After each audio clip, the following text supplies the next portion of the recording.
बिस्मिल्लाहिर्रहमानिर्रहीम। अस्सलाम वालेकुम तमाम देखने वालों को उनके अपने YouTube channel Natural Village Farm पे खुश आमदीद। जी आयानू, आज मैं आपके साथ शेयर करूंगा कि वैंस फार्म पे जो हमने सितंबर काश्त कमाद की काश्त की है और उसमें राया सरसों की काश्त भी की है, यानी एक वक्त में दो फसलें कैसे ली जा सकती हैं, तो उस हवाले से आपके साथ मालूमात शेयर करूंगा और आपको मुकम्मल तफसील दिखाऊंगा। तो वीडियो मुकम्मल देखिएगा ताकि आप हर चीज़ से बाखबर हो सकें।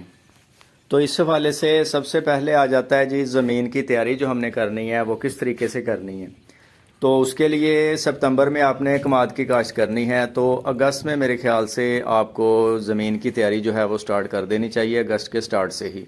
उससे पहले भी करते रहें तो वो और भी बेहतरीन है। जितना ज़्यादा ज़मीन अच्छी तैयार होगी, ज़ाहरी बात है उतनी ज़्यादा आपकी फसल अच्छे तरीके से नशनुमा पाएगी।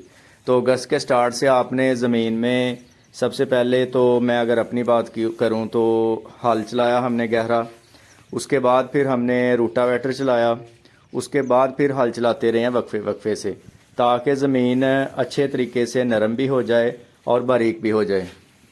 फिर उसके बाद आप देख सकते हैं कि हमने जो खेलियां बना दी हैं, स्याड़ जिसे कहा जाता है, ताकि कमाद की काश्त इनमें अच्छे तरीके से की जा सके। और खेलियाँ जो है उसके मुख्तलिफ तरीके हैं, 4 फुट पे भी निकाली जाती हैं, 2 फुट पे भी निकाली जाती हैं। तो हमने तकरीबन 1.5 से 2 फुट वाली जो तरीकाकार है वो अपनाया, ताकि पानी अच्छे तरीके से लग सके और कमाद भी अच्छे तरीके से काश्त किया जा सके। तो ये जो हमारा पिछली दफ़ा का सितंबर काश्त कमाद है, इसमें से हमने बीज डाला है। ये आप अपने सामने देख सकते हैं, माशाल्लाह बड़ी अच्छी इसकी बढ़ोतरी रही है। इसमें से बीज इस्तेमाल कर रहे हैं। अब तकरीबन ये बारिश वगैरह हुई है तो हवा वगैरह चली है, तो थोड़ा बहुत ये गिर भी गया है, तो उससे पैदावार थोड़ी बहुत मुतासर हो रही है, लेकिन अल्हम्दुलिल्लाह अल्लाह ताला का शुक्र है कि काफ़ी अच्छी पैदावार है। तो ये बीज के लिए हम इस्तेमाल कर रहे हैं। तो आप देख सकते हैं गन्ने की लंबाई तकरीबन 10 से फुट से ऊपर ही है, 12-13 फुट है अभी। तो अभी 1-1.5 महीना और है, तो इंशाल्लाह ये और भी 2 फुट चला जाएगा। तो जिस तरीके से ज़मीन की तैयारी इंतहाई अहमियत की हामिल है अच्छी फसल लेने के लिए, अच्छी पैदावार लेने के लिए, उसी तरीके से जो आपका बीज है वो भी इंतहाई अहमियत का हामिल है। ताकि अच्छा सेहतमंद बीज आपका होगा तो ज़ाहिर है अच्छा उगाव आएगा, और अच्छा उगाव आएगा तो आगे फसल अच्छी पैदावार दे सकेगी। तो ये अल्हम्दुलिल्लाह बीज अच्छा था, इसीलिए थोड़े से रकबे से ही, थोड़े से हिस्से से हमने कट किया तो काफ़ी ज़्यादा बीज बन गया और आसानी से हम अपना कमाद लगा रहे हैं। खेत से लाने के बाद ये आप अपने सामने देख सकते हैं कि 2-2 आंखें हर जो छोटा पीस कट किया जा रहा है उसमें रखी जाती हैं। तकरीबन 1.5-2 फुट उसका बनता है पैमाइश। तो इस तरीके से इसको फिर खेत में हम मुंतकिल करेंगे, जो छोटे छोटे पीस। ये आंख अपने सामने आप देख भी सकते हैं। तो इस तरीके से 2-2 आंखें तकरीबन हर समय में लाजमी होनी चाहिए। तो इसी आंख से नया पौधा निकलना होता है। तो अगर आपका जो बीज आप लेके आए हैं उसमें कोई हिस्सा गन्ने का जो है वो ज़ाया शुदा है, या चूहे वगैरह ने नुकसान पहुंचाया है, या सूखा हुआ है, तो उसे आपने ज़ाया कर देना, उसे बीज के लिए इस्तेमाल नहीं करना, क्योंकि वो फ़ायदा नहीं होगा, उससे पौधा नया बनेगा ही नहीं। तो वो आपका टाइम ही ज़ाया होगा और जगह भी ज़ाया होगी। तो ये अब जो छोटे पीस बनाए हैं 2-2 आंखों वाले, उनको खेत में मुंतकिल कर दिया जाता है। तकरीबन ज़्यादातर भाइयों को इस चीज़ का इल्म ही होगा। तो इस तरीके से इनको खेत में लगाते जाना है। दरमियान में जो फासला है वो तकरीबन 1.5-2 इंच रखते जाना है, 2 पीसीज के दरमियान में। सितंबर काश्त कमाद के बहुत ज़्यादा फ़ायदे हैं। 2 साल में 2 दफ़ा का कमाद की जो काश्त है पाकिस्तान में की जाती है। एक दफ़ा फरवरी काश्त जिसे कहा जाता है, और दूसरा है सितंबर काश्त।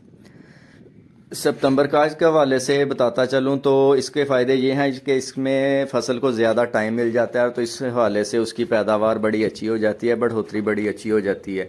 मसलन अब ये मौसम बेहतर रहेगा, ना ज़्यादा गर्मी होगी ना ज़्यादा सर्दी, तो 1.5-2 महीने इसमें भी उसकी अच्छी नशमा हो जाएगी स्टार्ट में।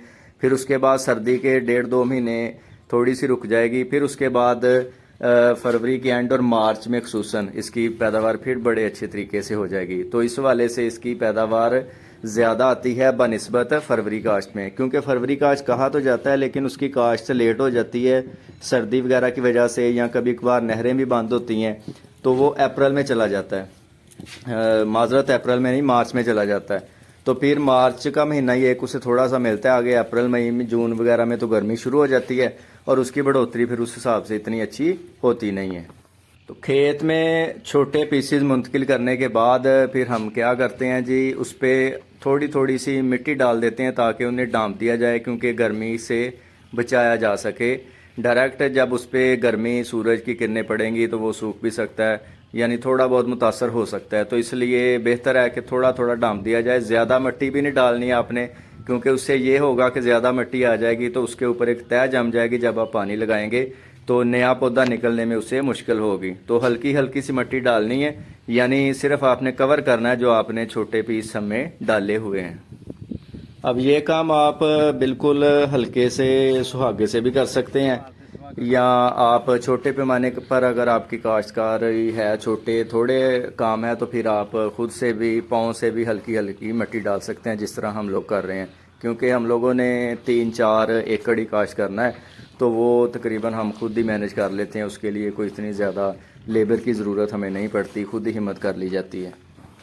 तो 1 एकड़ की जो लगाई वगैरह लेबर लेती है, वो हमारे इलाके चक जुमरा फैसलाबाद में 10,000 रेट चल रहा है। तो हर इलाके में उस हिसाब से होगा, अलग-अलग ही। तो आपके इलाके में क्या चल रहा है, कमेंट बॉक्स में कमेंट करके लाजमी बताइएगा। जी भाई, जी हमद भाई, मिठास आ गई है गन्ने में? जी हाँ, बिल्कुल मीठा गन्ना हुआ है। अच्छा, चेक करते हैं जी फिर। हाँ जी, क्रशिंग सीज़न में भी तकरीबन 2 महीने रह गए हैं, तो गन्ने में मिठास आ गई है और उसी का हमने बीज इस्तेमाल किया है। कमाद में सरसों की काश्त बहुत ही फ़ायदेमंद साबित होती है, किसान के लिए भी, कमाद के लिए भी और ज़मीन के लिए भी। क्योंकि किस तरह ये दिनों के लिए दोस्त साबित होता है, वो मैं आपके साथ शेयर करता हूँ। ज़िम्मेदार के लिए इस हवाले से इसका फ़ायदा होता है कि जी, इसमें आप एक वक्त में 2 फसलें ज़मीन से ले लेते हैं। तो जो एक फसल पे, कमाद वगैरह पे जो आपके अखराजात वगैरह होते हैं, वो दूसरी फसल जो आपने काश्त की होती है उससे तकरीबन पूरे हो जाते हैं। तो एक फसल आपको बचत हो जाती है, मुनाफा हो जाता है।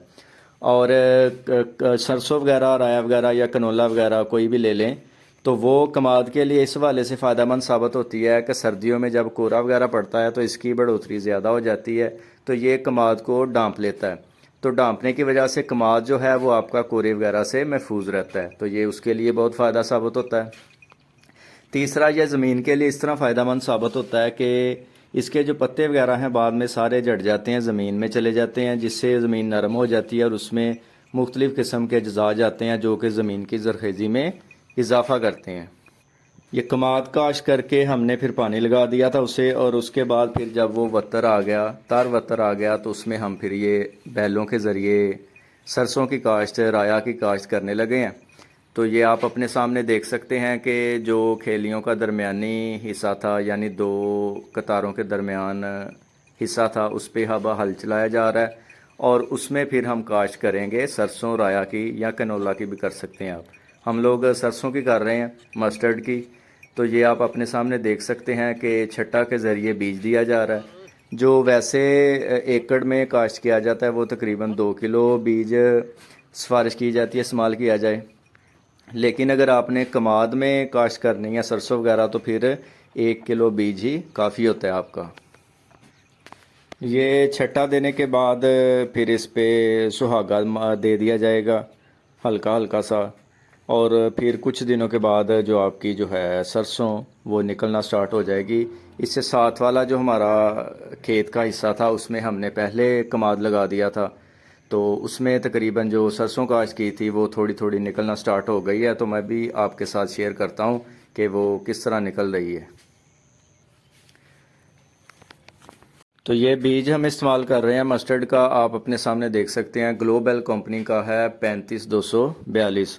तो बहुत ज़्यादा वैरायटी इसके बीजों की दस्तयाब है मार्केट में। तो वो आप अपने हिसाब से, अपने बजट के हिसाब से या दूसरे भाइयों के मशवरे के हिसाब से जो आपको बेहतर लगता है वो ख़रीद कर दूसरे इस्तेमाल कर सकते हैं।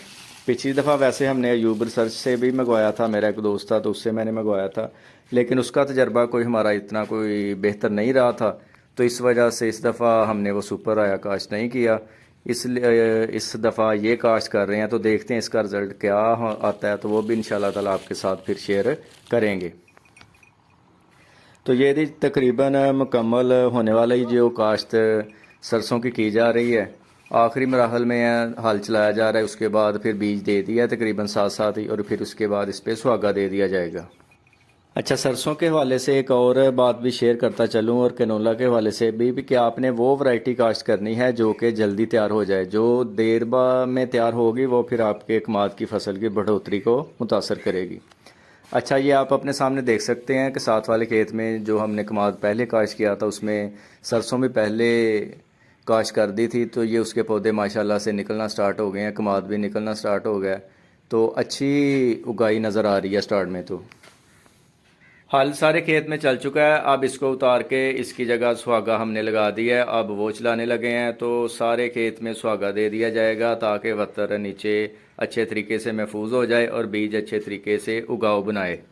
तो ये अब सुहागा दे रहे हैं सारे खेत में, इसी तरीके से सुहागा दे दिया जाएगा। तो हमारी जो काश्त है कमाद के बाद सरसों की भी अल्हम्दुलिल्लाह मुकम्मल हो गई है।